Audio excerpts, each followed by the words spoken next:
Pessoal, esse vídeo é somente uma amostra do que está disponível lá no clube de membros do canal. Nós estamos fazendo agora o curso de termologia, que vai desde o básico até o infinito. Se você gostar dessa aula e tiver mais interesse, considere se tornar membro do nível general. É isso, pessoal. Aproveitem a aula. Valeu! Fala, pessoal. Tudo bem? Mais uma vez, estamos na segunda aula do nosso curso de termologia. Na aula passada, você aprendeu os conceitos fundamentais, o nosso dicionário, você aprendeu a falar a nossa língua, a língua que nós utilizaremos daqui para frente. Agora, nós vamos tentar formalizar um pouco mais esses conceitos e entender como que eu consigo utilizá-los na prática. Então, a ideia da aula de hoje é a seguinte: como que eu posso medir temperatura? Pessoal, você aprendeu que temperatura é uma grandeza que está associada com a energia cinética das partículas que compõem um objeto, uma substância. Mas vem cá, você acha que eu consigo pegar um átomo, medir a energia cinética dele, fazer isso para todos os átomos de um objeto, tirar a média e aí te dar um valor de temperatura? Pessoal, isso é inviável. Em uma matéria típica, você tem da ordem de 10 elevado a 24 partículas, 10 elevado a 24 átomos. Já pensou você escrever as leis de Newton para 10 elevado a 24 átomos para achar a energia cinética deles, tirar uma média e assim só conseguir calcular a temperatura? Você acha que o termômetro que você coloca embaixo da axila faz isso? Claro que não. Então nós precisamos de uma outra maneira. Porque, moçada, embora a temperatura ela tenha origem microscópica, ela é uma grandeza macroscópica. Ou seja, ela tem efeitos visíveis. Você não precisa ir para o mundo microscópico para enxergar os efeitos da temperatura, ou de seu aumento, de sua diminuição. Então, qual que é a ideia? Pessoal, para medir a temperatura, nós vamos utilizar um objeto que possua alguma propriedade macroscópica, ou seja, que eu consigo medir, ver a olho nu, que varie com a temperatura. E esse objeto, ou melhor, a esse objeto, nós damos o nome de quê, hein? Nós damos o nome de termômetro. Então eu vou pegar um objeto. Esse objeto tem alguma propriedade que muda conforme a temperatura vai mudando. E com isso eu associo, olha, se eu olho o objeto e ele está assim, ele tem uma temperatura tanto. Se eu olho o objeto e ele está assado, então ele tem uma outra temperatura. E se eu vejo ele está intermediário, então ele tem uma temperatura intermediária. Essa é a ideia. Mas vamos ver como de fato eu posso construir isso? Presta atenção. Então o exemplo aqui que eu vou pegar é o seguinte. Substâncias, quando são aquecidas, elas aumentam de volume. A esse fenômeno, nós damos o nome de dilatação térmica. Mas nós vamos ter uma aula inteira só para tratar disso daqui e também para tratar do porquê que isso acontece.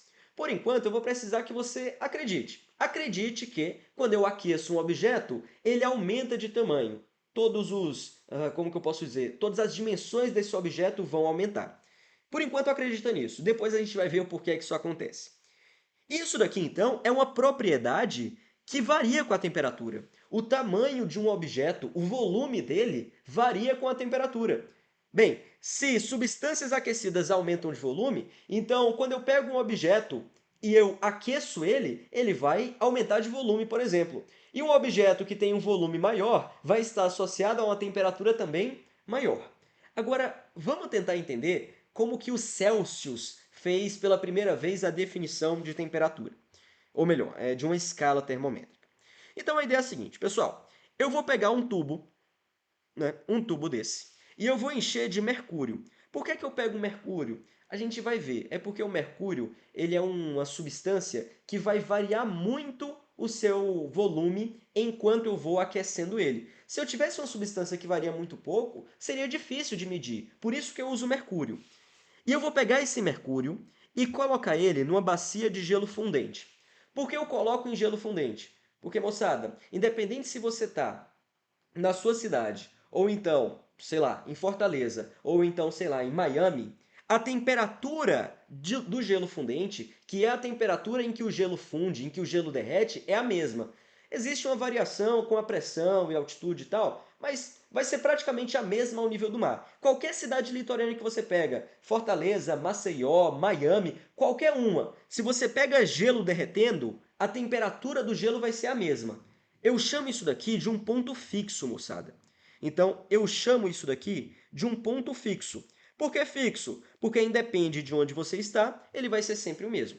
E o que eu faço é o seguinte, olha, eu pego um tubo cheio de mercúrio e coloco lá nesse gelo fundente. Nós já vimos que, quando eu coloco dois objetos em contato um com o outro, eles vão trocar calor até que eles atinjam a mesma temperatura.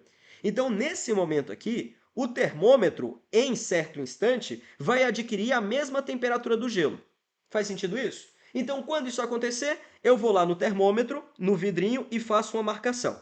Então é isso, eu pego o termômetro, ou melhor, pego o tubo de vidro, encho de mercúrio, coloco em uma bacia com gelo, eu vejo até onde o mercúrio vai ficar e aí faço uma marcaçãozinha. Tá bom, beleza.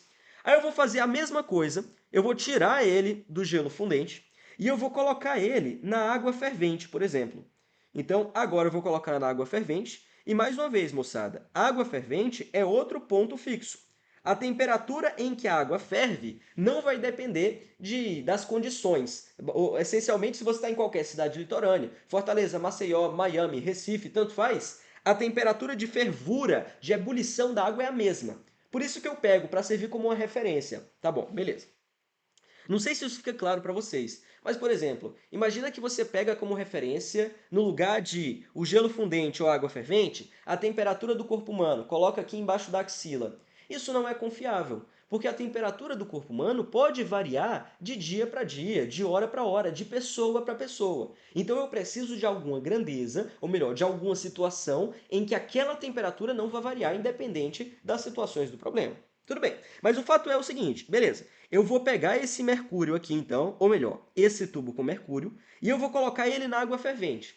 Mas você sabe, substâncias aquecidas aumentam de volume quando são aquecidas. Então, por exemplo, aqui eu tenho mercúrio com um determinado volume.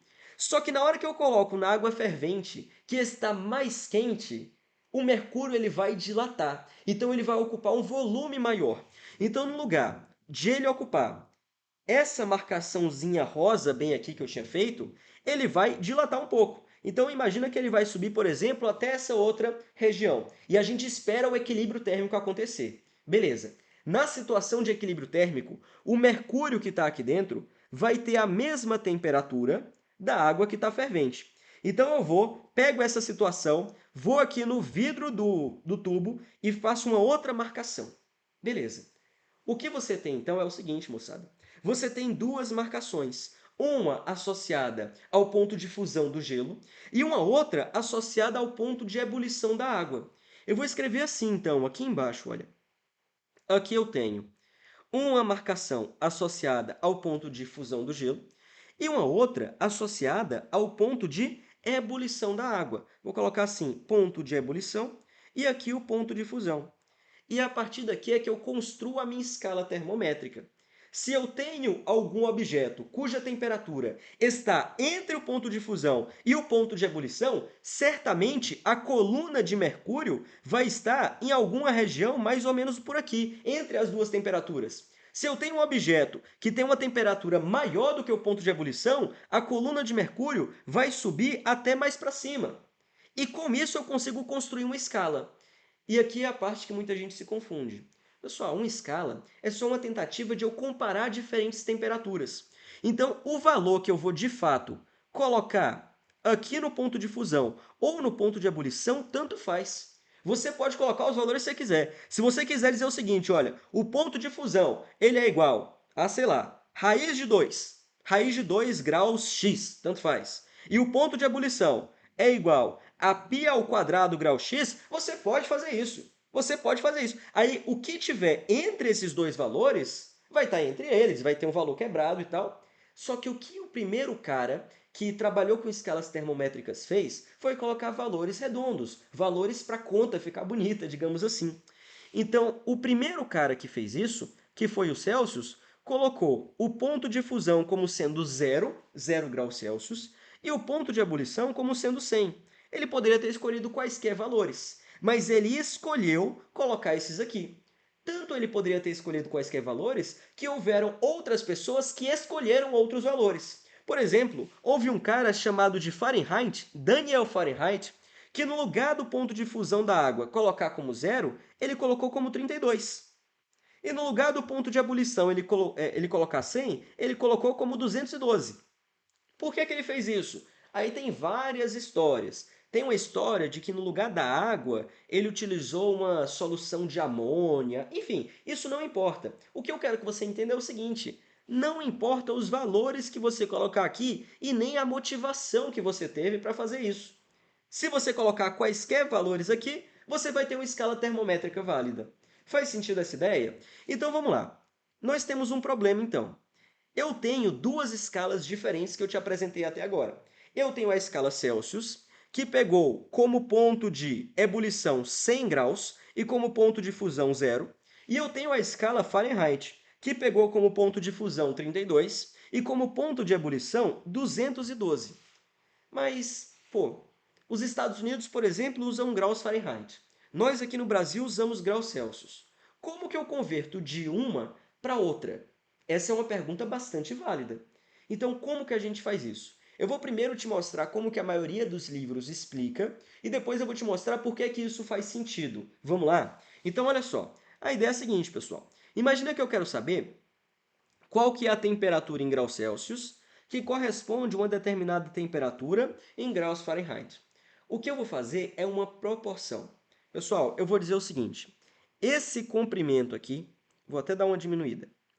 Esse comprimento vermelho na escala Celsius está para esse comprimento vermelho na escala Fahrenheit, assim como esse comprimento azul na escala Celsius está para esse comprimento azul na escala Fahrenheit. Vamos fazer essa proporção então? Olha só. Quem que é esse comprimento vermelho aqui? Tc menos zero. Tc menos zero. Ele está para o comprimento vermelho da escala Fahrenheit, que é Tf menos 32. Assim como o comprimento azul da escala Celsius, que é 100 menos zero, está para o comprimento azul da escala Fahrenheit, que é 212 menos 32. Pronto. Você vai chegar simplificando em uma equação que relaciona a temperatura em Celsius com a temperatura em Fahrenheit. Então, vou ter uma coisa mais ou menos assim. Vamos fazer as continhas, pessoal? Aqui eu vou ter Tc dividido por Tf menos 32 é igual. Aí aqui eu vou ter 100 menos 0 é 100. 212 menos 32 é 180. Eu posso simplificar esses caras. Por exemplo, eu posso dividir por 4. Na hora que eu divido por 4, eu vou ter 25 dividido por 45. E eu posso dividir esse cara por 5. Na hora que eu divido por 5, eu vou ter 5 sobre 9. De tal maneira que multiplicando cruzado aqui, ou multiplicando um lado por 9, outro por 5 e tal, eu vou ter assim, Tc sobre 5, ou seja, a temperatura em Celsius dividido por 5, é igual à temperatura em Fahrenheit menos 32 dividido por 9. Então, pronto. É assim que você encontra uma relação entre as temperaturas medidas na escala Celsius e na escala Fahrenheit. Mas você pode achar, nossa, mas é meio carteado, é meio tirado da cartola isso. O que é que garante que eu posso fazer essa proporção? O que garante isso, por incrível que pareça, é uma semelhança de triângulos. Triângulo? Você está ficando louco. Eu não estou vendo triângulo nenhum aqui. Vou te explicar então. Qual que é a ideia? Pessoal, existe uma relação, como eu estou usando a mesma propriedade termométrica, que é a dilatação, vai existir uma relação linear entre a escala em graus Celsius e a escala em grau Fahrenheit. Então, por exemplo, veja bem, eu vou montar um gráfico que representa justamente isso, a relação entre a temperatura em Celsius com a temperatura em Fahrenheit. Então, imagina o seguinte, o ponto de fusão em graus Celsius é zero e em graus Fahrenheit é 32. Então, quando eu tenho 0 graus Celsius, eu vou ter o mesmo equivalente em graus Fahrenheit a 32. Colocar assim, ó, o 0 graus Celsius equivale a 32 graus Fahrenheit. Isso daqui seria o nosso ponto de fusão. Vou colocar assim o ponto de fusão. Da mesma maneira, 100 graus Celsius equivale a 212 graus Fahrenheit. Então, se você pega aqui 100 graus Celsius, por exemplo, imagina que essa daqui é a medida do 100. Isso daqui vai equivaler à mesma coisa que o 212 graus Fahrenheit. Então, vai equivaler a esse 212 aqui, de tal maneira que eu vou ter esse pontinho, que eu vou estar pintando de azul, que seria o nosso ponto de ebulição. Como a relação entre as duas escalas é linear, porque eu estou usando a mesma substância termométrica, Eu até tenho escalas que não são lineares, mas a gente vai trabalhar com elas mais para frente. Mas imagina que eu tenho então esses dois pontos e com a escala linear eu ligo os dois. Então é mais ou menos isso. Esse daqui, que está representado de amarelo, é o gráfico que relaciona as escalas Celsius e Fahrenheit. E eu posso continuar esse gráfico. Então, embora eu tenha usado esses dois pontos, eu tenho temperaturas maiores que a de ebulição e menores que a de fusão, né? Então, eu tenho uma coisa mais ou menos assim. Agora, como que eu sei, portanto, quanto que vale uma determinada temperatura em graus Celsius? Por exemplo, imagina que eu quero saber quanto que vale essa temperatura em graus Celsius associada com essa temperatura em graus Fahrenheit. E é aqui que entra a beleza da coisa. Eu vou utilizar uma semelhança de triângulos. Que triângulos que eu vou utilizar? Eu vou usar os seguintes triângulos, presta atenção. Um deles vai ser esse triângulo que eu vou pintar aqui de, sei lá, amarelo. Então, vou pintar esse triângulo aqui, vou pintar de azul, acho que vai ficar melhor. Então, um dos triângulos que eu vou utilizar é esse triângulo aqui, que eu estou pintando de azul, que é o triângulo associado à escala como um todo. E eu quero que você note que esse triângulo é semelhante a esse outro triângulo que eu vou pintar aqui de vermelho, com as bolinhas vermelhas. Concorda comigo que esses dois triângulos são semelhantes? Claro, eles têm os mesmos ângulos, e todo triângulo com os mesmos ângulos é semelhante. De tal maneira que eu posso, nessa figura, aplicar uma semelhança de triângulos. Então, presta atenção. Olhando para esse triângulo vermelhinho, olhando para esse triângulo vermelho, quanto que vale esse comprimento aqui? Ah, mentira. TF menos 32. E quanto que vale esse comprimento na vertical? Ah, esse comprimento na vertical vale TC menos zero. TC menos zero. Percebe que TC menos zero e TF menos 32 é justamente o que aparecia aqui nesses pontos? Então, beleza. Da mesma maneira, na hora que eu pego o triângulo maior, vai ficar meio fora de escala aqui, tá, pessoal? Vou fazer o seguinte, vou pegar esse cara, jogar para cá, vou pegar esse outro, aumentar ele sem alterar as proporções, então pronto. Eu tenho uma coisa mais ou menos assim, só que esse daqui vai ser o triângulo associado a esse todo cara que eu destaquei de azul, pode ser? Quanto que vale esse comprimento aqui, que seria equivalente a este? Vale 100 menos zero. Então, aqui eu vou ter 100 menos zero. E quanto que vale esse comprimento aqui? 212 menos 32. Mas na hora que você faz a semelhança de triângulos entre esse triângulo azul e aquele triângulo vermelho, o que é que você vai ter? Pessoal, você pode escrever o seguinte. Esse lado está para esse, então TC menos zero está para TF menos 32. Assim como esse lado, que é o correspondente, 100 menos zero, está para esse aqui de baixo, 212 menos 32. E essa é exatamente a expressão a qual nós tínhamos chegado antes. Então, eu acho essa análise gráfica muito bonita. Muito embora, na prática, você pensar com essas proporções entre as escalas vai te fazer economizar tempo. Fechou? Agora tem um ponto relevante. Isso daqui é a conversão entre as temperaturas em si. Então, quando eu pego uma temperatura em Celsius e eu quero saber o valor dela em Fahrenheit, eu preciso fazer essa conversão. Mas e se, no lugar de eu querer saber sobre as temperaturas em si, eu quisesse saber sobre as variações de temperatura? E se eu quisesse saber sobre as variações de temperatura?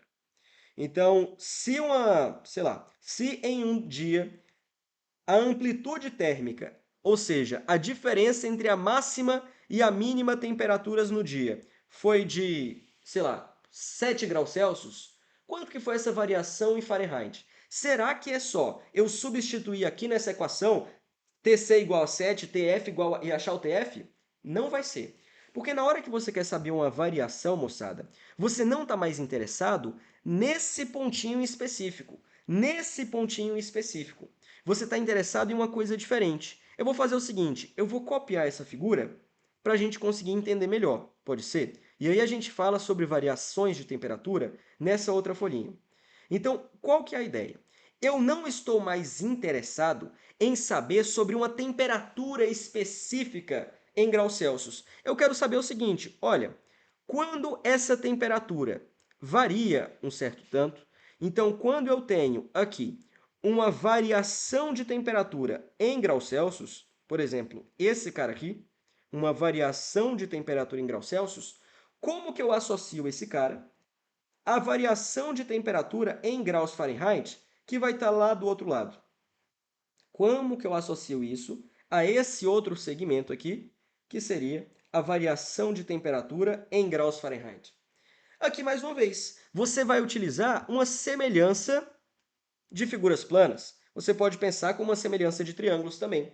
O que você vai fazer é o seguinte, olha, eu vou dizer que esse cara está para esse, assim como o maior está para o maior. Lá no triângulo, seria equivalente a, no lugar de você pegar uma temperatura específica, você pegar uma variação de temperatura nos dois caras e utilizar esse triângulozinho bem aqui, que está associando uma variação de temperatura em graus Celsius com uma variação de temperatura em graus Fahrenheit. E esse triângulozinho aqui é semelhante ao vermelho e semelhante ao azul também. Olha que coisa bonita. Então, essa daqui é a ideia. Eu vou fazer aqui pela semelhança dos, como que eu posso dizer, dos segmentos, porque eu acho que vai ficar mais interessante e mais rápido, na verdade, na aula. Então, eu vou colocar assim, ó, eu quero associar esse cara com esse. Então, o que é que eu falo? O segmento em amarelo na esquerda está para o segmento em amarelo na direita, assim como o segmento em azul na esquerda, que é 100, está para o segmento azul na direita, que nós já vimos. 212 menos 32 é 180. Portanto, aqui eu acho a variação de temperatura em Celsius. Se você simplificar aqui, você vai ter, mais uma vez, né, os 5 nonos, o famoso 5 nonos. A variação de temperatura em Celsius, ou graus Celsius, dividido por 5, é igual à variação de temperatura em grau Fahrenheit, dividido por 9. Então, sempre que ele falar de variação de temperatura e não de temperatura em si, eu vou utilizar essa equaçãozinha aqui que você consegue montar na hora. Beleza, moçada? Então, sobre conversões entre escalas, é basicamente isso que você tem que saber. E é claro, aqui eu fiz a conversão entre as escalas Celsius e Fahrenheit, mas você pode criar a sua própria escala e fazer uma conversão da maneira que você quiser. Basta que você conheça a relação de dois pontos em cada escala. Então, eu tenho uma temperatura numa escala e eu sei qual que é o equivalente dela na outra. Eu tenho uma outra temperatura numa escala e eu sei o equivalente dela na outra. Aí você faz uma semelhança de segmentos, que você pode pensar como uma semelhança de triângulos, e acha uma equação que descreve como que uma temperatura em uma escala aparece na outra. Fechou? Então essa é a ideia de conversão entre escalas de temperatura. Vejo vocês no próximo vídeo. Valeu, pessoal! Fui! Fala aí, pessoal, tudo bem? Hoje, na nossa terceira aula do curso de Termologia, nós vamos estudar um dos assuntos mais legais, que é a parte de escala absoluta. Mas antes disso, eu queria comentar com você. Na aula passada, nós vimos que os termômetros são objetos que são usados para medir temperatura, e eles são utilizados para medir temperatura por meio da propriedade que se altera com a temperatura. Por exemplo, na aula passada nós vimos o termômetro de mercúrio. No termômetro de mercúrio, quando eu aqueço um objeto, quando a temperatura aumenta, o volume de mercúrio lá dentro também aumenta. E com isso eu consigo construir uma escala. Mas quais outros tipos de termômetro existem? Eu vou te dar exemplo de dois aqui. Então, outros tipos de termômetro. O primeiro é o termômetro de gás. Nesse caso, qual que é a ideia? Moçada, imagina que eu tenho aqui um recipiente com um volume fixo. Então, eu tenho um recipiente com um volume fixo. Beleza. Dentro desse recipiente, eu tenho um gás que está confinado. Como nós já vimos, um gás ele é constituído de moléculas ou de átomos, enfim, ele é constituído de partículas. E essas partículas estão se movimentando. Nós sabemos que quanto mais alta é a temperatura, vou colocar assim, ó, quanto mais alta é a temperatura desse gás, mais alta vai ser também, eu vou colocar de uma maneira um pouco informal, só que mais alta vai ser a velocidade média das partículas desse gás. Faz sentido? Porque a temperatura tem a ver com a energia cinética média por partícula. Então, se eu tenho uma alta temperatura, eu tenho partículas, em média, muito energéticas, com muita energia cinética, e, portanto, com uma velocidade muito alta. Então, essa é a ideia. Só que a questão é a seguinte, moçada. Essas partículas, elas estão o tempo todo se chocando com as paredes do recipiente. Então, se eu pego aqui um recipiente, né, eu tenho moléculas o tempo todo indo em direção a esse recipiente e se chocando com ele. E na hora que elas se chocam com o recipiente, elas exercem uma força. E essa força está associada com uma determinada pressão.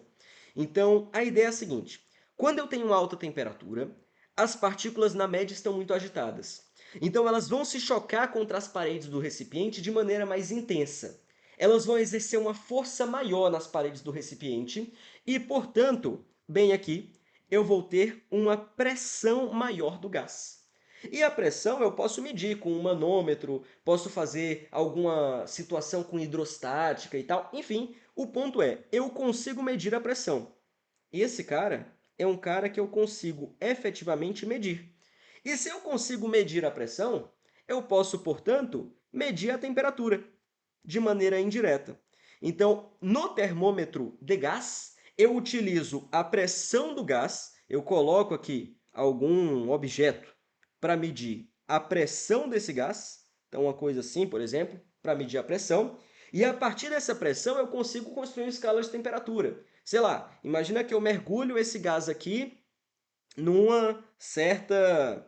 Enfim, eu mergulho esse gás aqui numa... Como que fala? Numa banheira de gelo. Depois eu mergulho ele numa banheira de água fervente. Aí eu vejo quais pressões correspondem a cada um desses caras. E com isso eu consigo construir uma escala. Por exemplo, você vai lá e eu tenho aqui a temperatura de fusão, né? Aqui eu vou medir a pressão do gás, né? Então, a pressão do gás na temperatura de fusão é, sei lá, 0,5 atm. E quando eu coloco a pressão do gás na temperatura de ebulição, é 1 atm. A partir disso, eu consigo construir uma escala em que a pressão indiretamente me fornece a temperatura. Então, essa é uma maneira. E esse termômetro ele vai ser extremamente importante, como nós vamos ver a seguir. Mas antes de mais nada, eu queria te falar também sobre o termômetro de radiação. Qual que é a ideia do termômetro de radiação, moçada? A ideia é a seguinte: sempre que você tem um objeto com uma determinada temperatura, independente de como esse objeto é construído, independente se é uma pessoa, um ser animado, se é uma cadeira, não importa, esse objeto irradia calor por um processo que nós chamamos de irradiação térmica.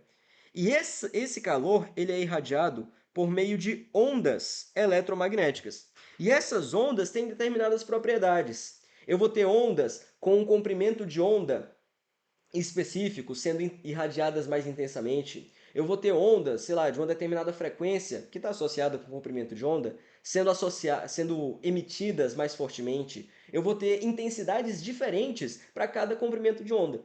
E a partir disso eu consigo, de alguma maneira, medir essa radiação e te falar, olha, a temperatura do corpo, dada essa radiação que ele está emitindo, é tanto. É assim que funciona aquele termômetro de laser que o pessoal chama, que ficou bem famoso na pandemia, que colocava na testa, diziam que dava câncer, não sei o que, nada a ver, porque ele não emite radiação, ele emite luz, mas radiação ele não emite. Na verdade, ele capta a radiação do corpo, emitida pelo corpo, né? Luz é um tipo de radiação também, só para deixar claro. Então, beleza. Tudo bem, eu queria te mostrar esses dois termômetros aqui, mas o ponto principal da aula de hoje é o que eu vou falar agora. Moçada, eu quero discutir com vocês sobre essa história do zero absoluto. Qual que é a ideia? Pessoal, até então, as escalas termométricas elas só servem para comparar duas temperaturas. Como assim? Não entendi. Vou te explicar. Por exemplo, se você mede com um termômetro de mercúrio, sei lá, que a temperatura de um objeto é 60 graus e que a do outro é 10, eu com certeza sei que um está mais quente do que o outro. Significa que as moléculas desse cara, na média, estão mais agitadas que as moléculas desse. E se eu tiver uma temperatura negativa? Porque eu posso ter temperaturas negativas. O freezer da sua casa deve ficar uns menos 10 graus Celsius. Por exemplo, se eu meço a temperatura de um objeto ele está a menos 50 graus Celsius e a de um outro que está a menos 100 graus Celsius, eu posso dizer, olha, esse que está a menos 50 está com a agitação maior. Mas e se eu quisesse uma escala de temperatura que não admitisse valores negativos? Porque se eu quero que a temperatura seja proporcional à agitação ou à energia cinética média, eu não tenho como ter uma energia cinética média, um grau de agitação negativo. Então eu gostaria de construir uma escala que começasse da menor temperatura possível, começasse da temperatura zero absoluto.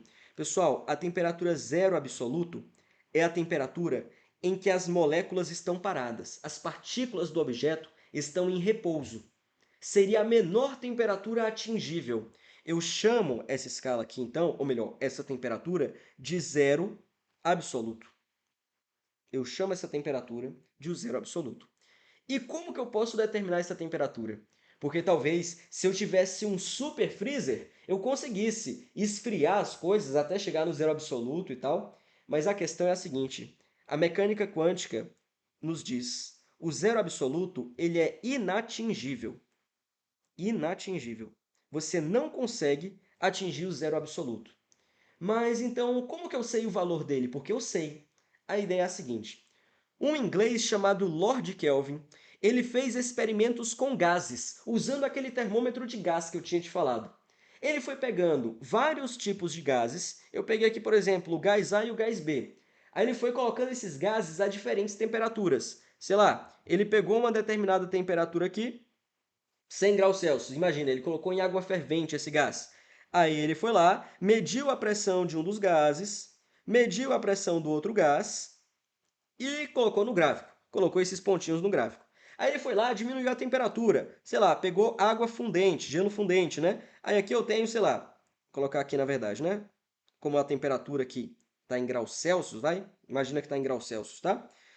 Aqui, no 0 graus Celsius, ele colocou em gelo fundente. Aí ele foi lá, achou esse pontinho e esse. Em, sei lá, 50 graus Celsius, ele achou esse pontinho para o gás A e esse pontinho para o gás B. E ele foi montando essa curva. A questão é que existe um limite de temperaturas que ele conseguia atingir. Então, por exemplo, eu não conseguia nem atingir temperaturas muito altas, mas eu também tinha um limite inferior de temperaturas. Então, por exemplo, imagina que ele só conseguiu fazer o experimento para cá. Então, ele só conseguiu fazer o experimento até essa temperatura mínima, por exemplo. Ele só conseguiu até essa temperatura. Mas qual que é a ideia? Como que eu consigo, então, extrapolar para achar essa situação aqui? A situação em que a pressão do gás é zero. Porque se a pressão do gás é zero, significa que as partículas não estão batendo, se colidindo com as paredes do recipiente. E essa temperatura aqui seria justamente o tal do zero absoluto. E o que eu quero que você note é o seguinte. Diferentes gases têm diferentes comportamentos para diferentes temperaturas. Então, por exemplo, se eu tenho uma temperatura aqui, o gás B tem uma pressão tanto e o gás A tem uma outra pressão.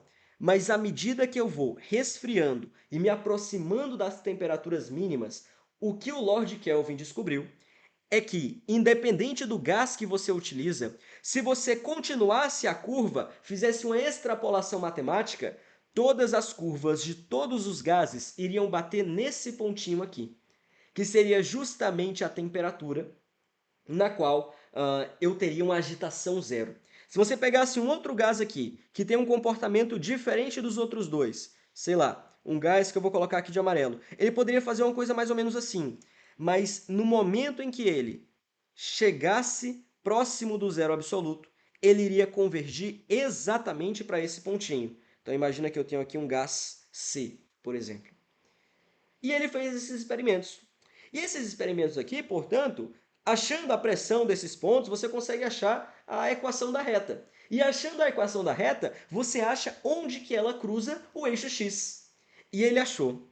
Ele achou que essas retas todas cruzam o eixo x na temperatura de menos 273, menos 273,15 graus Celsius. E essa daqui é a temperatura absoluta, o zero absoluto, na verdade. É a temperatura na qual todas as moléculas e átomos de um objeto estariam com zero de energia, estariam paradas. É claro, essa temperatura, como eu falei, é inatingível. Mas essa daqui é a ideia. Ah, beleza, fechou. E com isso ele construiu a escala dele. Eu vou construir essa escala, ou o Kelvin construiu, comparando a escala dele com a escala Celsius. Eu sei que nessa temperatura aqui, nessa temperatura mínima, eu vou atribuir o valor de zero, porque eu tenho zero agitação e eu não quero ter valores negativos na minha escala. Esse era o grande problema. Eu não quero valores negativos, eu quero algo que reflita de fato a energia cinética das moléculas. Então, beleza. Eu coloco aqui, então, o 0 Kelvin como sendo o que eu achei. Pessoal, o vírgula 15 eu tiro. Só para ficar mais simples, eu coloco menos 273 graus Celsius. Tá bom. Beleza. Mas, além disso, eu precisaria de um outro ponto. Só que o o Kelvin fez foi o seguinte. Ele, para não complicar muito as coisas, colocou a taxa de variação da temperatura da escala dele igual à taxa de variação da temperatura em graus Celsius. Ele falou assim, ó, a variação de 1 Kelvin é igual à variação de 1 grau Celsius. Aí fica assim, se esse cara é zero, então aqui eu poderia ter, por exemplo, sei lá, 100 Kelvin, uma coisa mais ou menos assim. Se daqui para cá eu mudei 100, então já era. Daqui para cá eu vou mudar 100 também. Então aqui eu vou ter menos 173 graus Celsius. E essa daqui é a ideia de como que ele construiu a escala Kelvin. Eu poderia fazer a proporção com esses valores, daria certo. Mas e que tal eu colocar aqui 100 graus Celsius? Que tal eu colocar 100 graus Celsius para eu conseguir depois fazer a conversão com a escala Fahrenheit? Como ele fez as variações serem iguais, se daqui para cá variou 373, daqui para cá vai variar o mesmo tanto. Então, 100 graus Celsius é o mesmo que 373 Kelvin. E você faz aquela proporção que a gente já conhece. Eu vou fazer esse segmento vermelho, estando para esse segmento vermelho, assim como esse segmento azul está para esse outro segmento azul. Vamos lá? Segmento vermelho à esquerda, eu vou ter TC menos 273, dividido pelo segmento azul, vermelho na direita, TK menos 0. Isso daqui vai ser igual, na esquerda, 100 menos 273. Vou ter uma coisa assim, 100 menos 273, dividido por, e aqui eu vou ter 373 menos 0. 373 menos 0. Perceba o seguinte, esse cara aqui vai dar exatamente igual a 1, porque eu defini as variações como sendo as mesmas. De tal maneira que o que eu acho é que a temperatura em Kelvin é igual à temperatura em Celsius mais 273. Ou, se você preferir, a temperatura em Celsius é a em Kelvin menos 273. E essa é a conversão que nós achamos. Com isso, você consegue converter entre as três escalas principais. Quer ver só? Olha só. Vamos pegar aqui a conversão que nós tínhamos achado entre as escalas Celsius e Fahrenheit. Tc sobre 5 igual a Tf menos 32 sobre 9. Ah, tá bom. Mas o que eu sei agora é que essa temperatura em Celsius é a temperatura em Kelvin menos 273. Então, esse cara aqui vai ser igual à temperatura em Kelvin menos 273, seria esse cara, só que dividido por 5. Então, pronto. Com isso, eu tenho as três escalas termométricas principais e como converter entre elas. Moçada, eu não fico recomendando que você decore essas equações. Veja os pontos principais e aprenda a chegar nelas. Porque muito raramente ele vai pedir para você fazer uma coisa assim de cabeça, né? Normalmente ele vai criar uma nova escala, te dar os pontos fixos, coisa desse tipo. Além disso, nós também tínhamos achado uma relação entre as variações de temperatura de Celsius e de Fahrenheit, que estava aqui. Eu tenho isso daqui.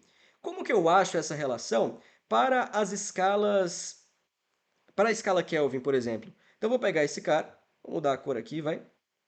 Eu vou pegar esse cara. Então, aqui eu tenho as escalas Celsius e Fahrenheit. E como que eu acho a variação de temperatura na escala Kelvin? Pessoal, como eu te falei, o Kelvin construiu a escala dele de modo que a temperatura variasse igual com a Celsius.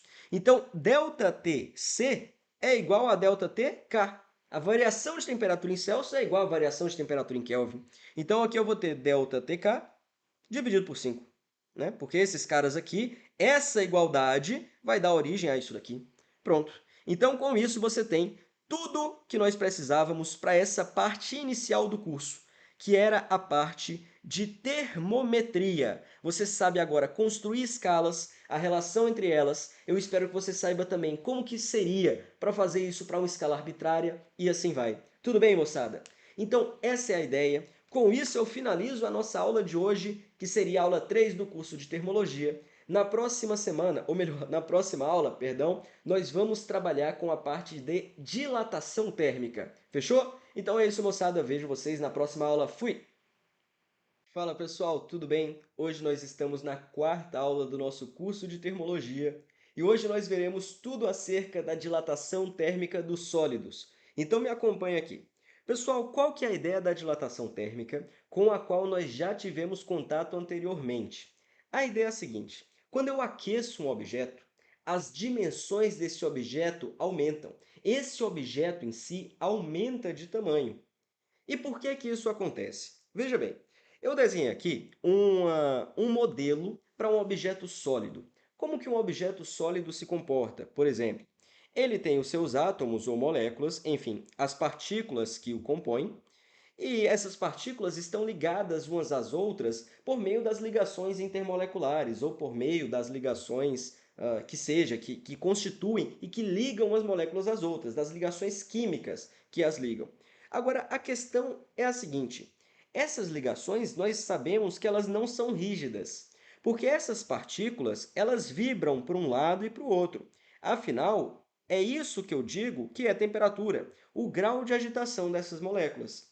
Então elas ficam vibrando de um lado para o outro. Agora a questão é a seguinte: na hora que a temperatura de um sólido como esse aumenta, as moléculas passam a vibrar mais. E no que elas vibram mais, a distância média entre elas aumenta, porque as forças intermoleculares não conseguem mais segurar elas juntas. Então, essa é a ideia e essa é a motivação por trás do fenômeno da dilatação. Quando a temperatura aumenta, as partículas se agitam mais. Se agitando mais, elas se afastam mais umas das outras, porque elas precisam de mais espaço para se mover. E é por isso que acontece o fenômeno da dilatação, porque a distância média entre essas partículas aumenta. Beleza? Então essa é a ideia. Eu coloquei aqui um exemplinho bem bobo. Imagina que eu tinha inicialmente um objeto esférico com uma determinada temperatura T0.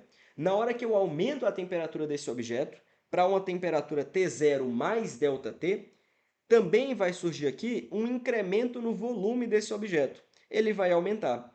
Por exemplo, se você pega um arozinho aqui, se você pega um aro, vou colocar dessa maneira, esse experimento é chamado de experimento de gravesante. Se você pega um aro e uma esfera que passa exatamente raspando aqui por esse aro, na hora que você aquece a esfera, ela aumenta um pouco de tamanho. E aí ela já não consegue mais passar pelo aro. Então esse é um experimento que mostra a existência da dilatação térmica. Então essa é a ideia. Evidentemente, se quando eu aqueço um objeto, o seu volume aumenta, quando eu o resfrio, o seu volume diminui. Fechou? Então essa é a ideia geral. Agora vamos para a parte das equações, né, do equacionamento.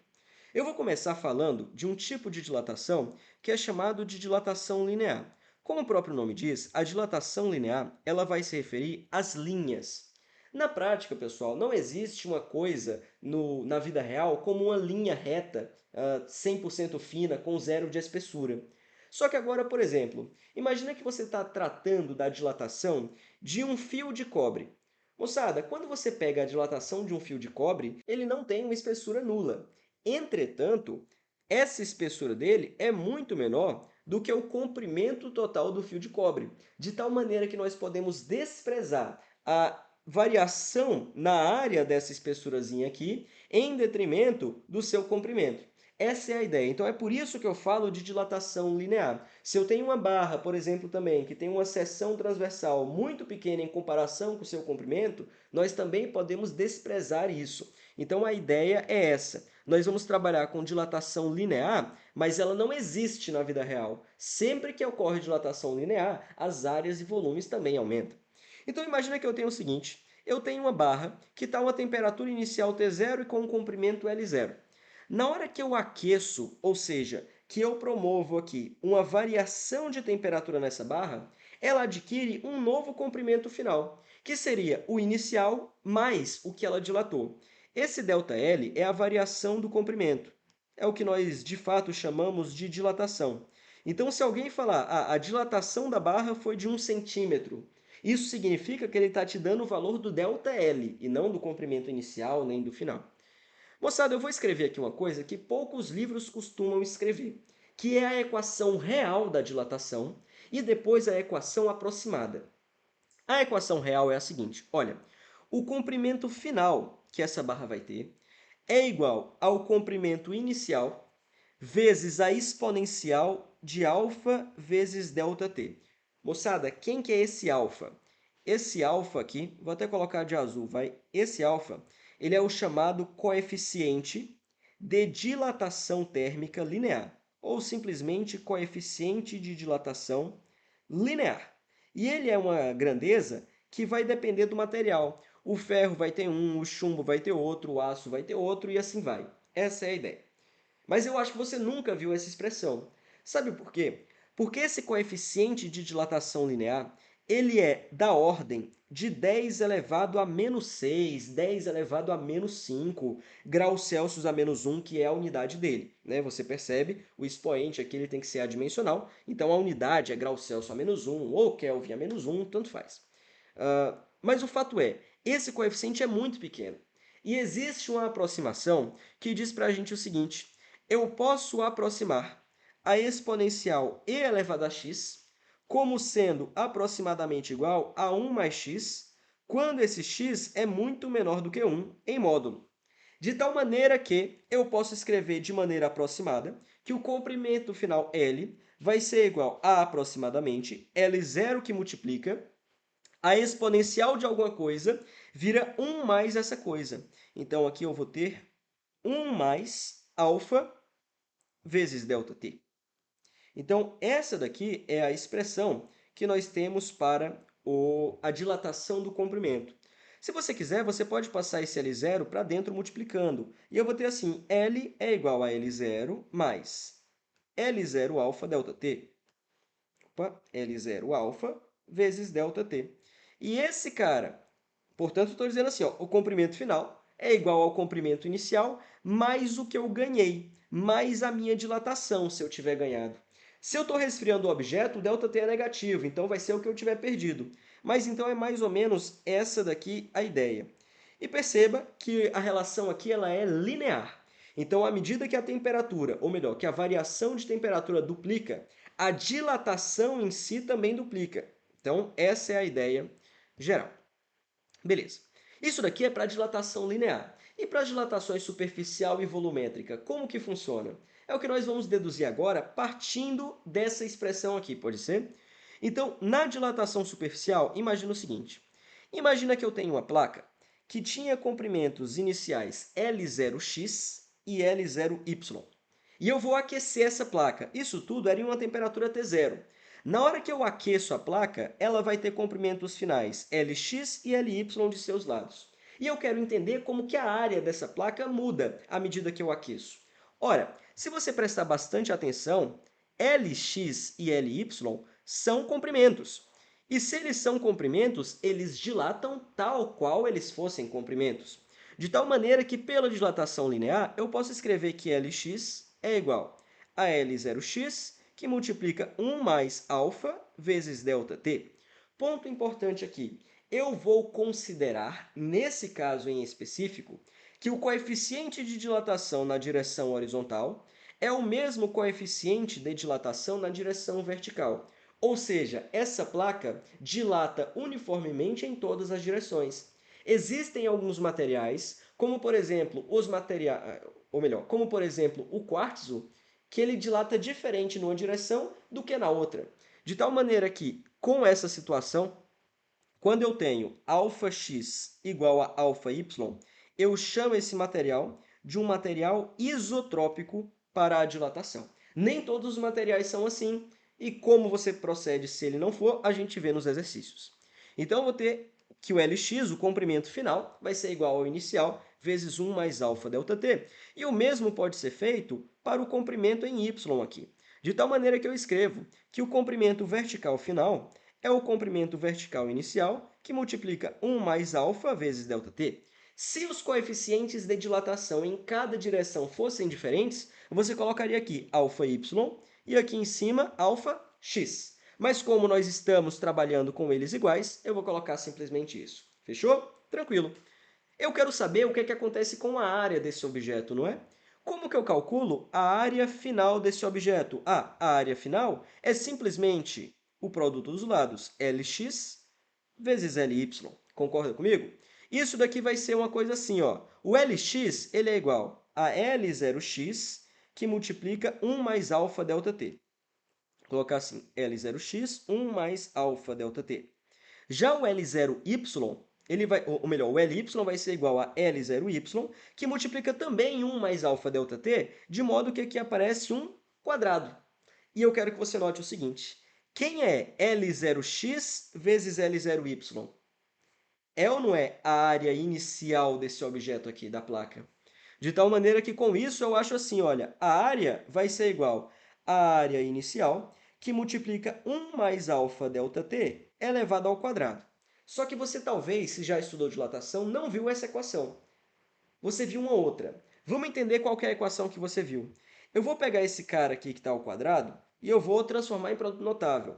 Vai ser o quadrado do primeiro, mais 2 vezes o primeiro pelo segundo, mais o quadrado do segundo. Só que agora você nota o seguinte. Pessoal, o alfa, nós já sabemos, como eu te falei, que ele é da ordem de 10 na menos 6.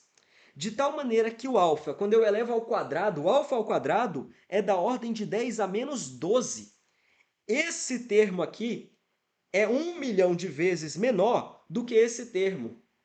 Portanto, eu posso dizer, em ordem de grandeza, né, que esse cara aqui é desprezível. E nós, de fato, desprezamos ele. De tal maneira que aqui nós encontramos a equação. A área final vai ser igual à área inicial, que multiplica 1 mais 2α vezes ΔT, onde esse alfa é o coeficiente de dilatação linear. Só que para simplificar a escrita dessa expressão, eu pego esse 2α que aparece aqui e eu chamo ele de beta. Eu chamo 2α de beta. Isso daqui nada mais é do que o tal do coeficiente de dilatação, não mais linear, mas coeficiente de dilatação superficial. Ah, beleza. Coeficiente de dilatação superficial. Distribuindo aqui, eu vou achar que o A é igual a zero mais A0 vezes beta vezes ΔT. E esse cara, A0 beta ΔT, seria justamente a variação de área, representada aqui na figura por essa região que eu estou pontilhando de vermelho. Então, essa região em vermelho é o tanto de área que variou. Cuidado, moçada, nessas questões de dilatação, ele adora brincar. Fala uma vez A, depois A0, depois ΔA. Você não pode se confundir. Mas essa daqui, então, é a expressão para a dilatação superficial. E você entender que o beta, o coeficiente de dilatação superficial é igual a 2α, é extremamente importante, você não pode esquecer disso. Vamos para a dilatação volumétrica? Então, na dilatação volumétrica, que são as dilatações que de fato acontecem no dia a dia, porque na vida real eu tenho apenas volumes, eu não tenho nada como uma linha perfeita ou uma superfície plana sem espessura nenhuma.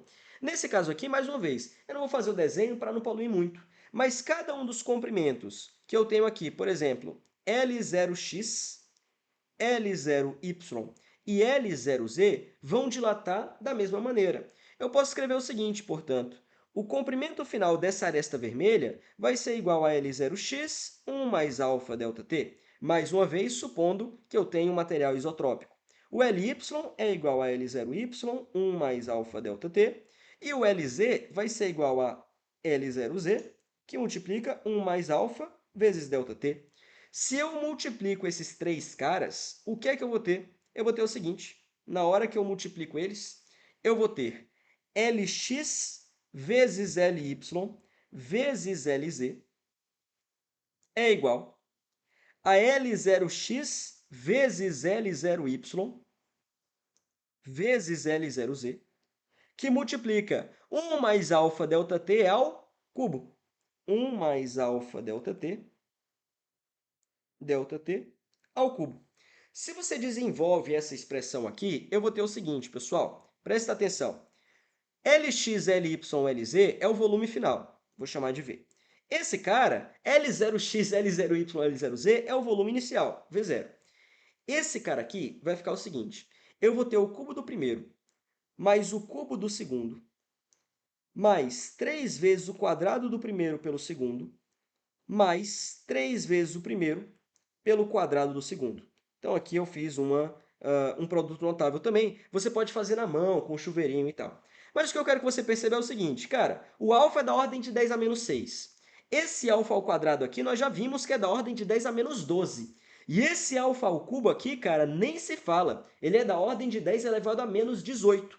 De tal maneira que, de forma aproximada, eu posso escrever que o volume final é igual ao volume inicial, que multiplica 1 mais 3α ΔT. E mais uma vez eu defino. Esse cara que aparece aqui, o 3α, eu chamo ele de coeficiente de dilatação volumétrica, gama. E, portanto, o volume final é igual a V0 mais V0 gama vezes ΔT. E essa é a expressão para o caso do volume, para a dilatação volumétrica. E esse cara que aparece aqui, é claro, esse camarada, ele é justamente a variação de volume, a dilatação do volume. Fechou? Então essa é a ideia. Antes de eu falar sobre mudança na densidade, que é o último assunto da aula, eu queria fazer um resuminho então aqui. O resuminho é bastante simples. O comprimento final é igual ao comprimento inicial, que multiplica 1 mais alfa ΔT. Se você estiver falando da variação de comprimento, a variação do comprimento, que é igual a L menos L0, nada mais vai ser do que L0 alfa vezes ΔT. Da mesma maneira, segue para o volume e para a área. Então, a área final é igual à área inicial, que multiplica 1 mais beta vezes ΔT. E a variação de área é igual a A0 beta ΔT, onde esse beta, moçada, esse beta é igual a 2α. Ah, beleza. E para o volume é a mesma coisa. O volume é igual a V0, que multiplica 1 mais gama ΔT. A variação de volume, portanto, é igual a V0 gama ΔT. E esse gama, nós sabemos, ele é igual a 3α. Então, essa é a ideia. E o alfa é igual a alfa, só para completar aqui.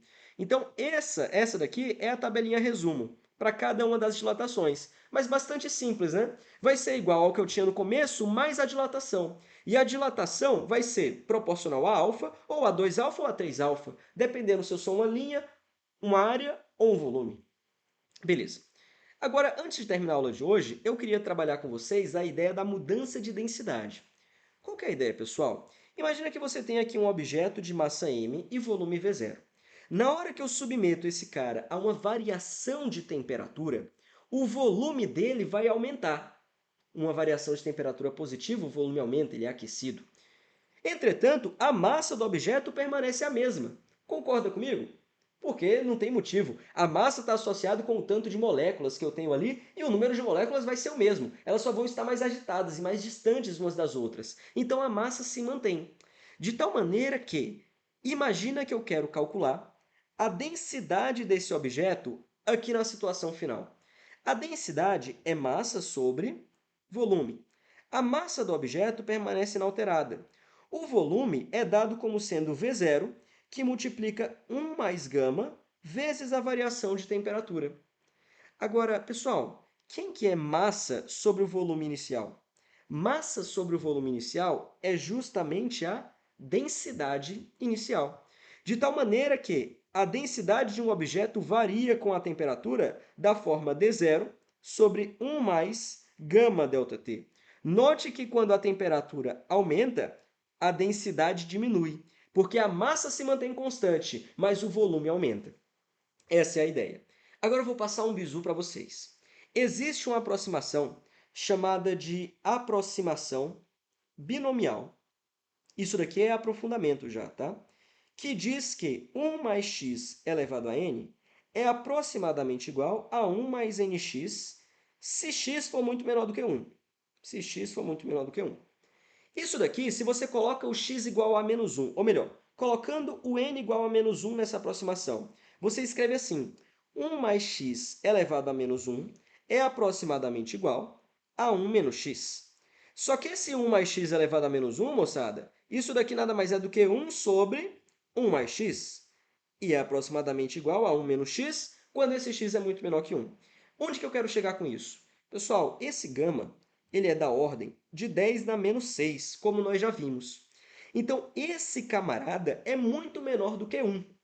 De tal maneira que eu posso escrever que d0 dividido por 1 mais gama ΔT, esse cara aqui que está fazendo o papel do meu x, é aproximadamente igual a d0, que multiplica 1 menos gama ΔT. E eu posso aproximar essa expressão para a densidade, para eu não ter que fazer uma continha meio feia, como sendo aproximadamente d0, 1 menos gama ΔT. Então, essa é a expressão da densidade. E, mais uma vez, você nota, Se a temperatura aumenta, a densidade continua diminuindo pela nova expressão. Então essa daqui é a ideia, pessoal. Nós falamos das densidades, ou melhor, das dilatações linear, superficial e volumétrica dos sólidos e também sobre mudança de densidade que os sólidos sofrem quando eles passam, por exemplo, por uma variação de temperatura. Então, essa daqui foi a ideia da aula de hoje. Na próxima aula, nós continuamos a discutir sobre dilatação. É isso, moçada. Muito obrigado pela atenção. Vejo vocês mais pra frente. Fui! Fala pessoal, tudo bem? Nessa aula de hoje, nós vamos resolver alguns exercícios da lista do primeiro módulo do minicurso de Termologia e Teoria Cinética. Eu selecionei alguns exercícios, alguns mais básicos para te dar ideia de como fazê-los se você está no início, e alguns um pouco mais avançados, um pouco mais difíceis, para a gente resolver junto e você poder acrescentar essa ideia na sua caixinha de ferramentas. Então vamos lá, olha só. Nesse primeiro exercício, ele fala o seguinte: pode-se medir a temperatura com um termômetro de mercúrio, igual a gente tinha visto. Neste, a grandeza termométrica, ou seja, a grandeza cuja propriedade macroscópica eu consigo medir e associar à temperatura, é o comprimento L de uma coluna capilar. Essa coluna capilar, moçada, é a coluna do mercúrio. É uma coluna muito fina, medida a partir de uma origem comum. Verifica-se que, olha o que ele fala, e aqui ele está construindo a escala. L igual a 2,34 centímetros, quando o termômetro está em equilíbrio com o gelo em fusão, e L igual a 12,34 centímetros, quando o equilíbrio é com água em ebulição. Então aqui é aquilo que eu te falei. Você pega o termômetro de mercúrio, coloca em uma banheira de gelo fundente, faz uma marcação. Depois coloca numa banheira de água fervente, faz uma marcação. E a partir disso você constrói a sua escala.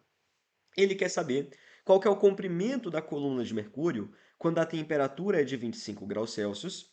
E ele quer saber, olha, a temperatura ambiente.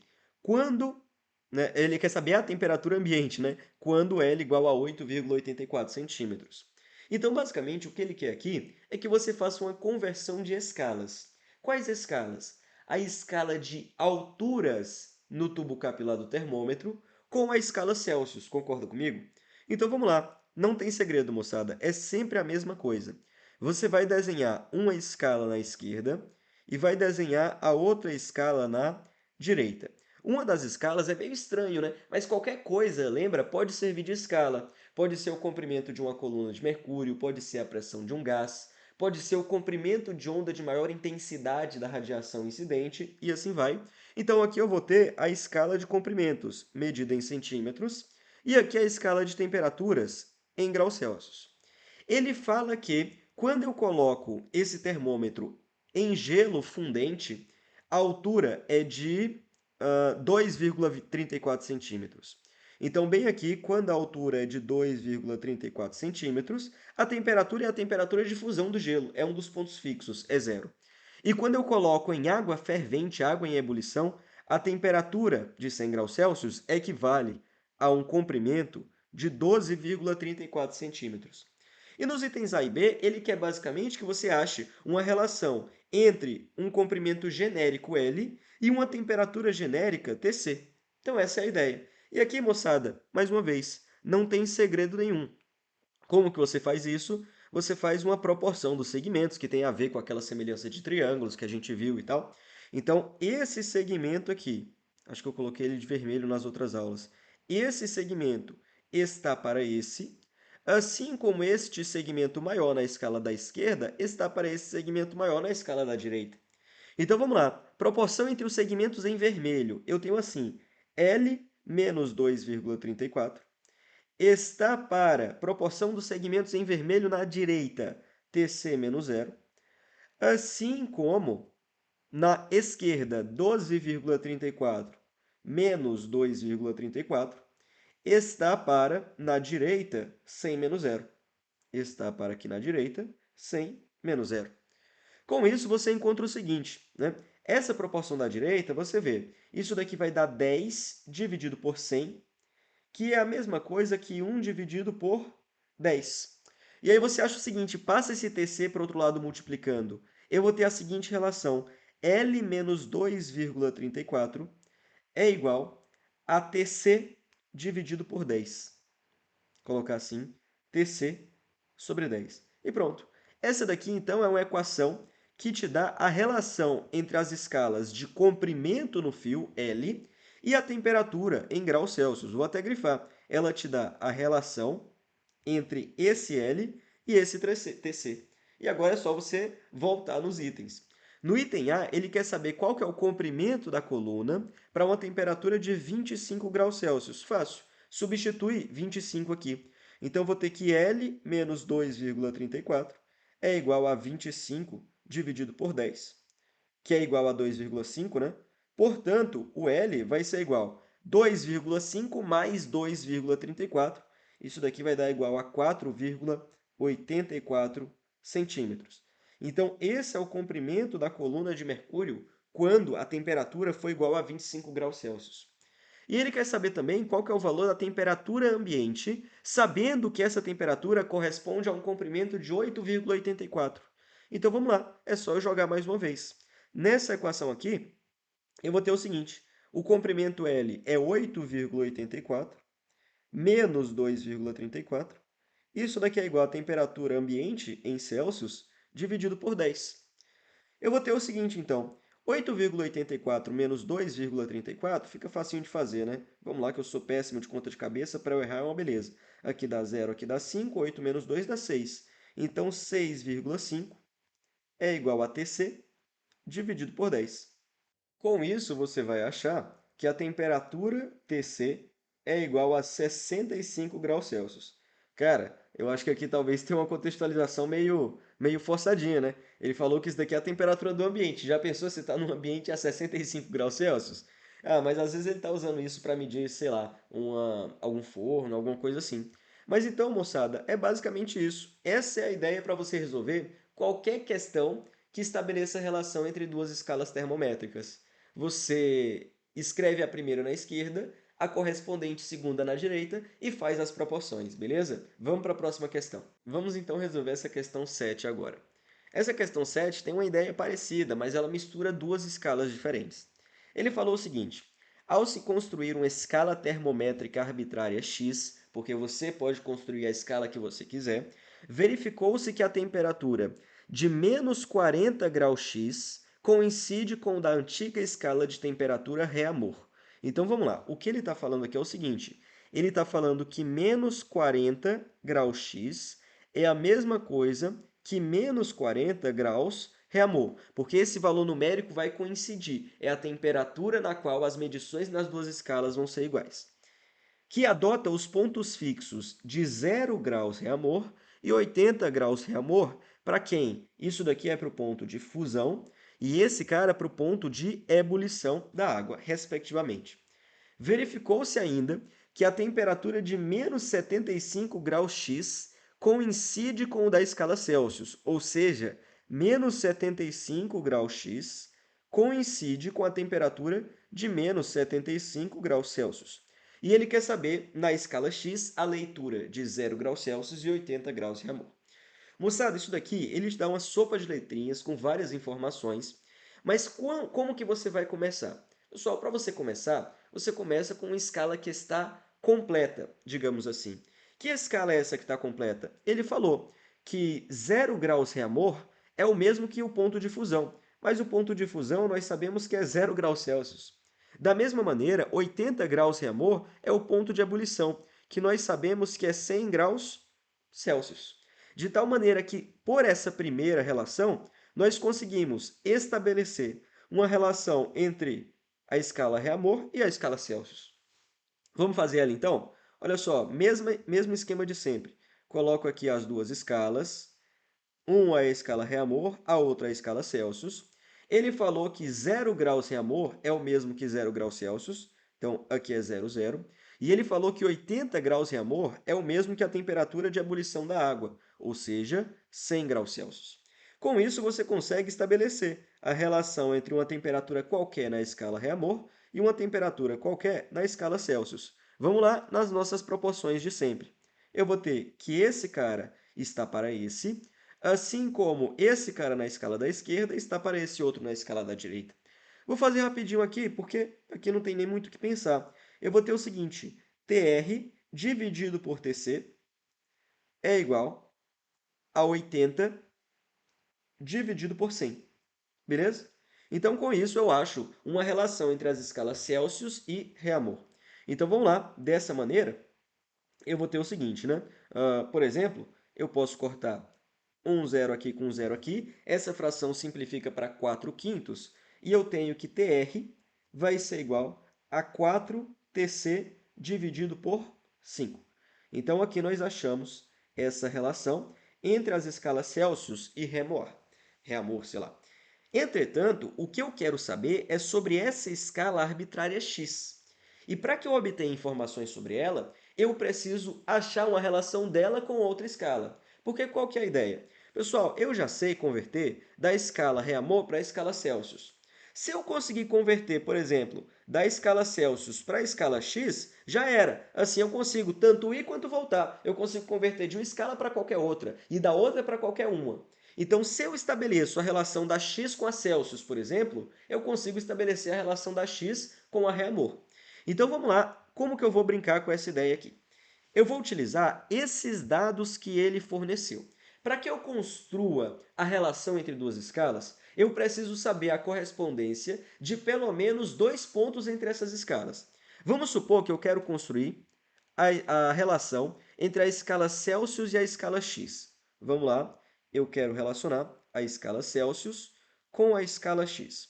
O que é que eu faço? Eu construo aqui uma escala Celsius na direita, construo uma escala x, né? Ali na verdade foi na esquerda, né? Construo uma escala x na direita e tento buscar temperaturas correspondentes.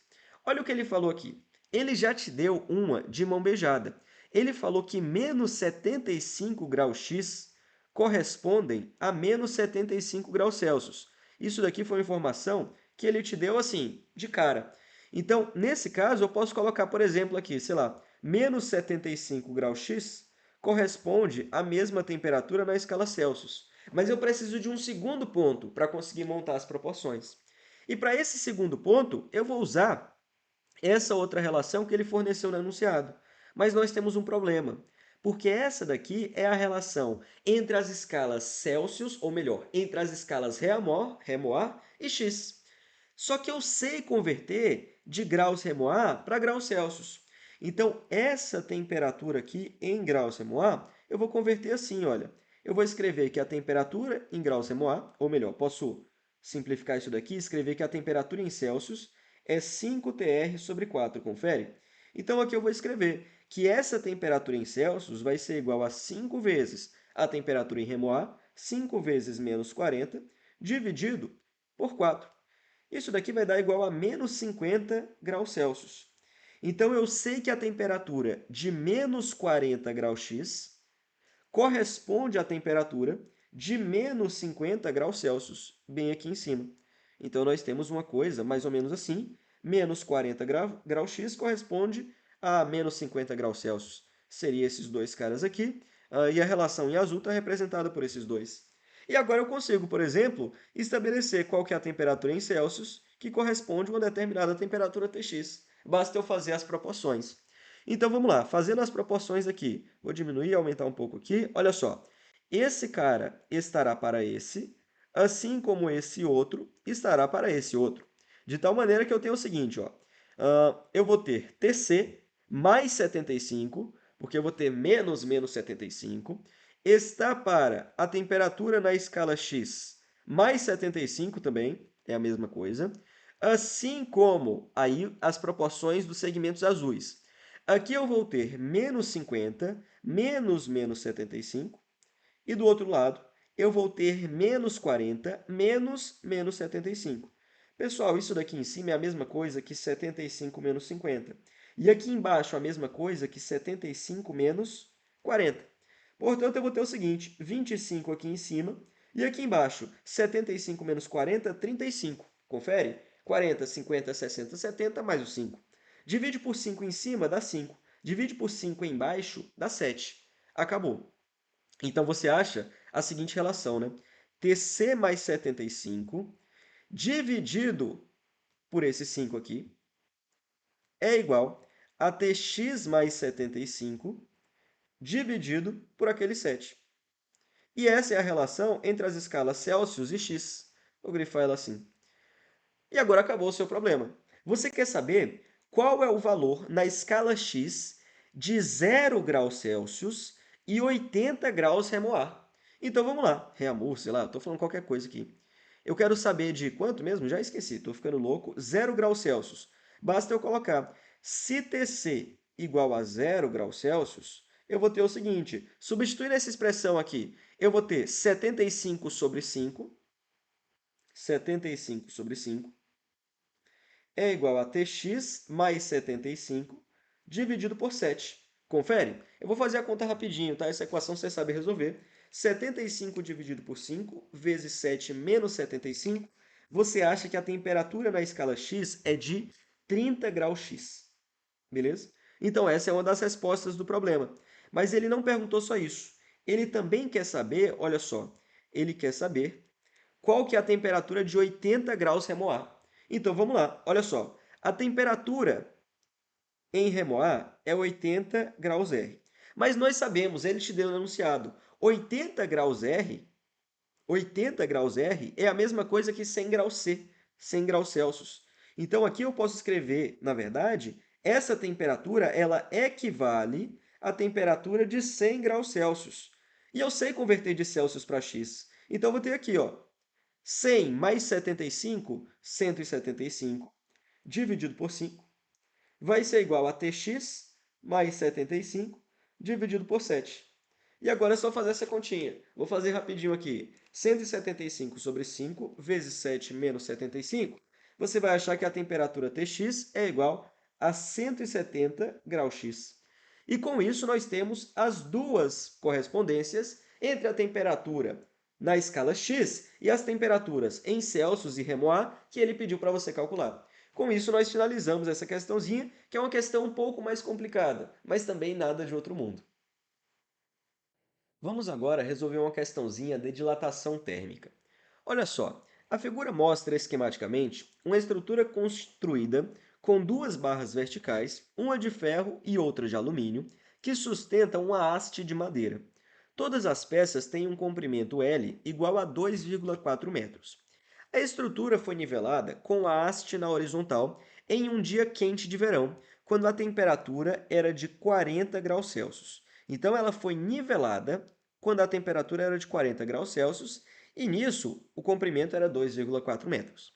Considere que os coeficientes de dilatação linear do ferro e do alumínio são esses aí.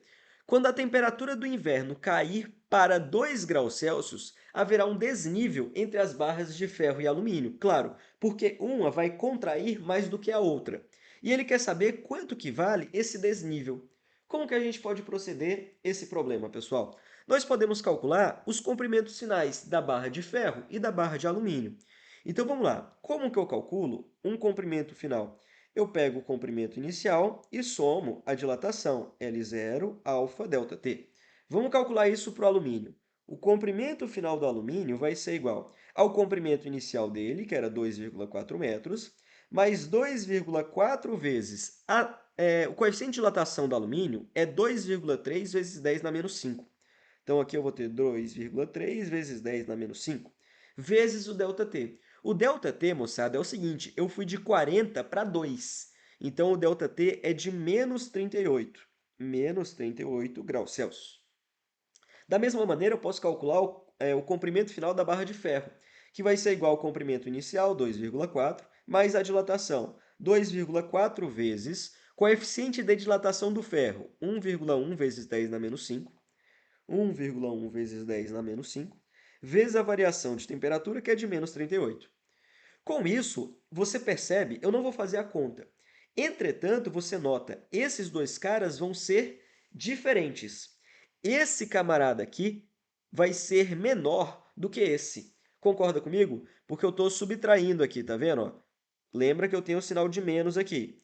Então, se desse cara eu estou subtraindo mais, ele vai ficar menor.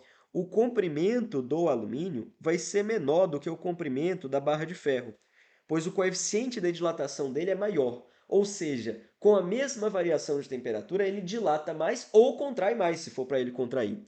Se eu quiser saber, então, qual que é o desnível entre os dois, basta eu fazer a subtração. Por exemplo, desse de baixo pelo de cima, para eu já obter o valor positivo. Então, com isso, a diferença entre os comprimentos, o comprimento do ferro menos o comprimento do alumínio, que é justamente o desnível que ele pediu, vai ser igual. Olha, 2,4 vai embora com 2,4, justíssimo. Aí eu vou ter o seguinte, pessoal. Aqui eu vou ter 2,4 vezes 38, eu posso colocar em evidência. Aí eu vou ter, esse cara está com sinal de menos, então menos 1,1 vezes 10 na menos 5. E esse cara, ele tinha um sinal de menos, só que menos vezes menos dá mais. Então, mais 2,3 vezes 10 na menos 5. De tal modo que essa continha é só você fazer 2,4 vezes 38, que multiplica 2,3 menos 1,1, vai dar 1,2, vezes 10 elevado a menos 5. Fazendo essa continha, eu vou fazer na calculadora, tá? 2,4 vezes 38 vezes 1,2 vezes 10 dá menos 5, vai dar aproximadamente 1,1 vezes 10 elevado a menos 3. O quê? Metros, porque os comprimentos estavam medidos inicialmente em metros. Só que isso daqui é a mesma coisa, pessoal, que eu escrever 1,1 milímetros, né? 1,1 milímetros. E com isso você marca a letra E. Então é uma questão com aplicação direta de dilatação, sem nenhum segredo muito grande. Vamos para a próxima.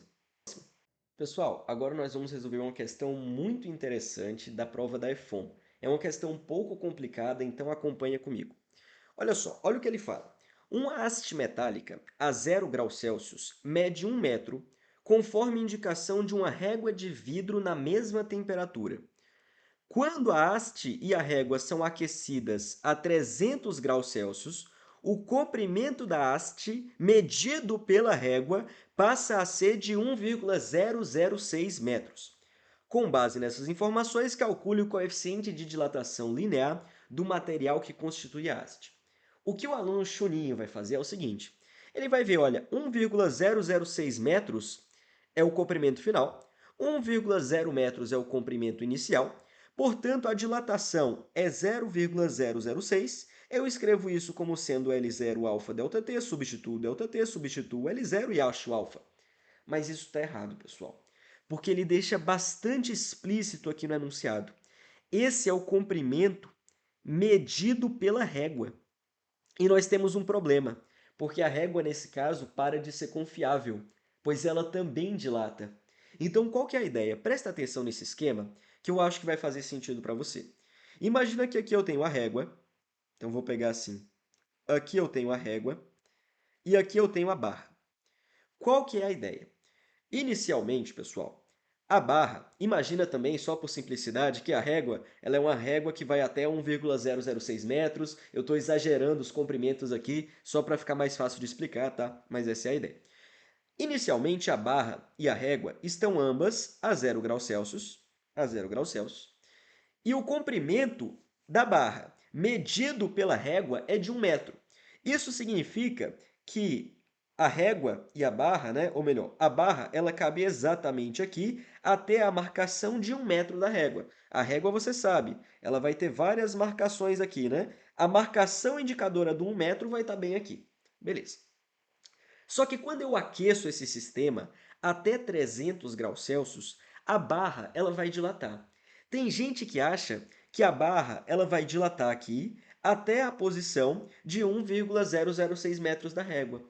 Mas isso é incorreto, pessoal, porque a régua também dilata. Então, a posição de 1,006, a marcação de 1,006 na régua já está mais para frente também. E o que o enunciado falou é que a barra dilatou até essa posição de 1,006 da régua. Vou escrever isso daqui em uma figura à parte, para ficar mais fácil de você entender. Então, qual que é a ideia? Nesse pontinho aqui, eu tinha a marcação da régua que dizia, estava escrito lá, imagina que estava escrito 1,006 metros. Só que essa marcação ela é deslocada para a direita, pois a régua se dilata. A distância entre duas marcações consecutivas vai aumentando. Imagina, portanto, que a régua ela se dilata até ela chegar nessa posição aqui. E essa marcação de 1,006 que estava aqui no final da régua antiga, vai estar agora no final da régua dilatada. Então, essa marcação aqui corresponde ao 1,006 novo, digamos assim.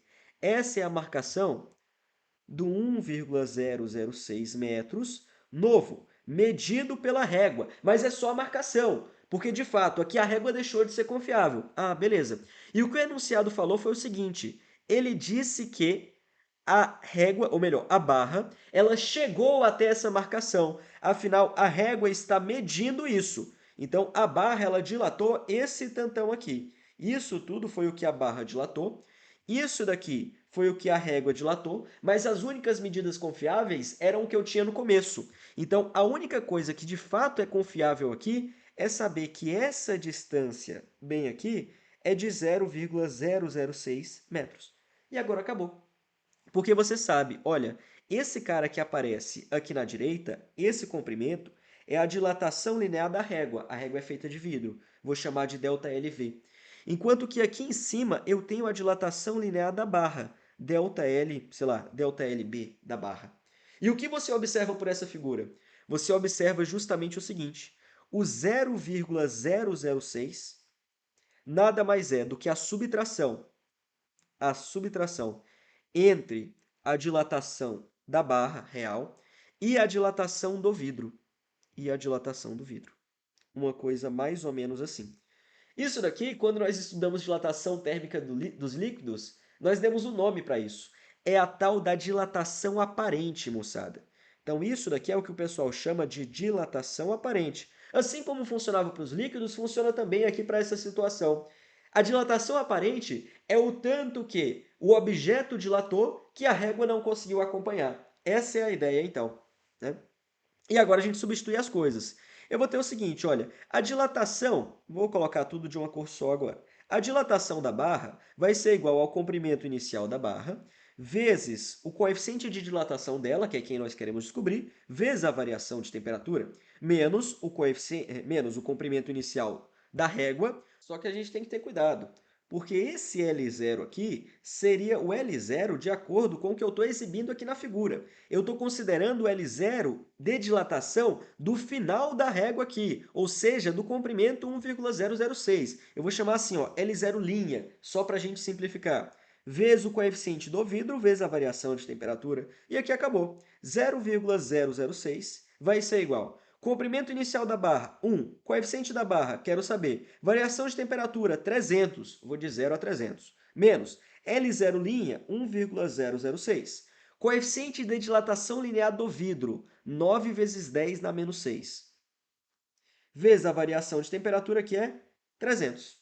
E a partir dessa equação aqui, você tem que achar, olha, o coeficiente de dilatação linear da barra vai ser igual a 0,006 mais 1,006 vezes 9 vezes 10 elevado a menos 6 vezes 300. Tudo isso daqui dividido por 300. Eu vou fazer a continha na calculadora, tá? 0,006 mais 1,006 vezes 9 vezes 10 na menos 6 vezes 300 dividido por 300. Você vai achar um coeficiente de dilatação aproximadamente igual a 2,9 vezes 10 na menos 5 graus Celsius a menos 1. E você vai e marca a letra B de bola. Cara, essa questão é uma questão muito bonita e uma questão muito difícil também. Beleza? Então, essa é a ideia, pessoal. Vejo você na próxima questão. Pessoal, a última questão que eu queria resolver com vocês é essa questão aqui da tira bimetálica. Qual que é a ideia? Olha o que ele fala.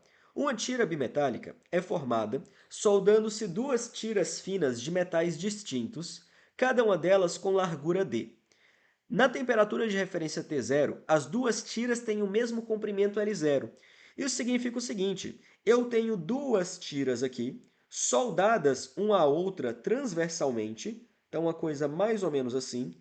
Elas são feitas de materiais diferentes, então, por exemplo, eu vou ter uma tira feita de um determinado material e a outra tira feita de um outro material. E quando elas estão na temperatura T0, elas possuem o mesmo comprimento L0. Além disso, a largura de cada tira é D. Então, esse cara aqui seria 2D. Beleza. O que acontece, pessoal, é que como eu tenho materiais diferentes, por exemplo, de dilatação alfa1 e alfa2, coeficientes de dilatação, na hora que eu aqueço esses caras, um deles vai dilatar mais do que o outro. Vamos supor que o alfa1 dilata mais. Na hora que ele dilata mais, essa barra vai tender a encurvar. Faz sentido? Porque um dilata menos, o outro dilata mais. Um vai ficar maior do que o outro. Mas como eles estão soldados, eles não podem se desprender e dilatar independentemente. Logo, a barra se curva. E o que ele quer saber é justamente isso. Quando a temperatura se eleva de ΔT, as tiras se encurvam como mostrado na figura abaixo, que é essa figurinha aqui. Sejam α1 e α2 os coeficientes de dilatação de cada metal. Determine o ângulo de encurvamento em termos de ΔT, L0, D, Mzão e Mzinho. Esse Mzão e Mzinho aqui acho que tá errado. Ele não deu essas informações, né? Então deixa daqui quieto. Ele quer em termos dos outros parâmetros. Beleza. Então, essa daqui é a ideia. Como que eu vou determinar isso, pessoal? A ideia é a seguinte. Imagina que eu pego aquele comprimento dessa barra aqui. Na hora que eu pego essa barra, se eu pego o centro dela, imagina que eu tenho um coeficiente de dilatação α1. Qual que vai ser o comprimento final dessa barra? Vou chamar de L1. Vai ser igual ao comprimento inicial dela, mas as duas tinham comprimento inicial L0, beleza? Vezes α1, vezes ΔT, né? Isso daqui seria só a dilatação, hein? Então eu ainda tenho que pegar esse cara e somar com L0. Beleza. Esse é o comprimento final do centro da barra 1. Essa é a ideia. E se eu pegasse essa barra 2 aqui e o comprimento final do centro dela? Então, esse comprimento aqui, L2, quanto que ele vale? Ele vale L0 mais L0 alfa2 vezes ΔT. O que eu quero achar, pessoal, é justamente esse ângulo θ. Só que o que vai ser formado aqui, a princípio, é um arco de circunferência. E quando nós temos um arco de circunferência, uma coisa mais ou menos assim. Imagina que eu tenho aqui um arquinho de circunferência. Se esse cara mede R e o arco mede L, colocar L maiúsculo, vai, eu posso escrever que, por definição, esse comprimento L é igual a θr, por definição do ângulo θ em radianos. Você deve lembrar dessa equaçãozinha lá da geometria plana. O que eu faço então aqui? Qual que é a ideia? Eu tenho duas barras, e essas duas barras possuem raios diferentes em relação à origem. Se você pensar bem, quando eu pego até essa divisa entre as duas barras, esse raio aqui, eu vou chamar ele de raio Rzão. Entretanto, essa primeira barra aqui, ela vai ter um raio diferente, concorda comigo? Ela vai ter um raio que é justamente o Rzão menos d sobre 2, que seria igual a metade da espessura da barra. Talvez se eu desenhar aqui embaixo fique até mais fácil para você ver. Olha só, qual que é a ideia? O raio dessa barra aqui, do centro dela pelo menos, vai ser igual a Rzão. O Rzão seria até essa divisa. Como eu estou pegando somente até esse meio da barra, eu tenho essa diferençazinha. Mas essa diferença é metade da espessura de uma barra. Então eu vou ter R menos d sobre 2. Da mesma maneira, na hora que você pega esse cara, o raio, vindo até metade da barra de cima, a minha diferençazinha vai ser positiva agora. Eu vou ter R mais d sobre 2. E para cada uma dessas barras, eu posso escrever essa equação aqui, L igual a θr. Vamos escrever para a barra 1 primeiro.